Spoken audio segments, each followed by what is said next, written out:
Madurantakam NDA கூட்டணியில் பொதுக்கூட்டத்தில் பங்கேற்றவர்கள் வந்த தனியார் கல்லூரி பேருந்து பழுதானதால் போக்குவரத்து பாதிக்கப்பட்டது.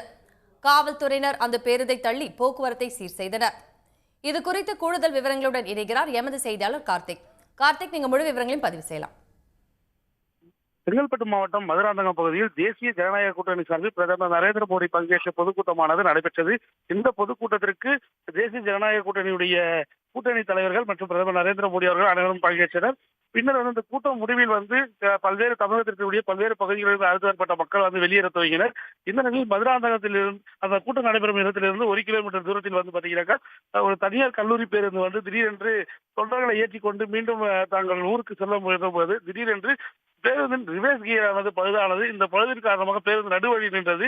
இதன் காரணமாக சென்னை தேசிய நெடுஞ்சாலையில் கடும் போக்குவரத்து நெரிசல் ஏற்பட்டது.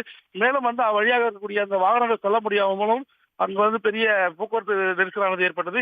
அங்கிருந்த பாதுகாப்பு பணியில் இருந்த வடக்கு மண்டல ஐஜி அஸ்ராகர் தலைமையிலான குழு காவல்துறையினர் உடனடியாக விரைந்து அந்த பேருந்தில் என்ன பழுது என ஓட்டுநரிடம் கேட்டனர். இது போன்ற ரிவர்ஸ் கியர் விழாததால் வண்டியை பின்னோக்கி இயக்க முடியவில்லை என பேருந்து ஓட்டுநர் தெரிவித்ததை தொடர்ந்து சுமார் 20க்கும் மேற்பட்ட ஓட்டுநர்கள் அந்த தனியார் பேருந்தை பின்னுக்கு தள்ளி மீண்டும் அந்த பேருந்தை இயக்க நடவடிக்கையை மேற்கொண்டனர். இதன் காரணமாக அப்பகுதியில் சிறிது நேரம் பரபரப்பு ஏற்பட்டது குறிப்பிடத்தக்கது.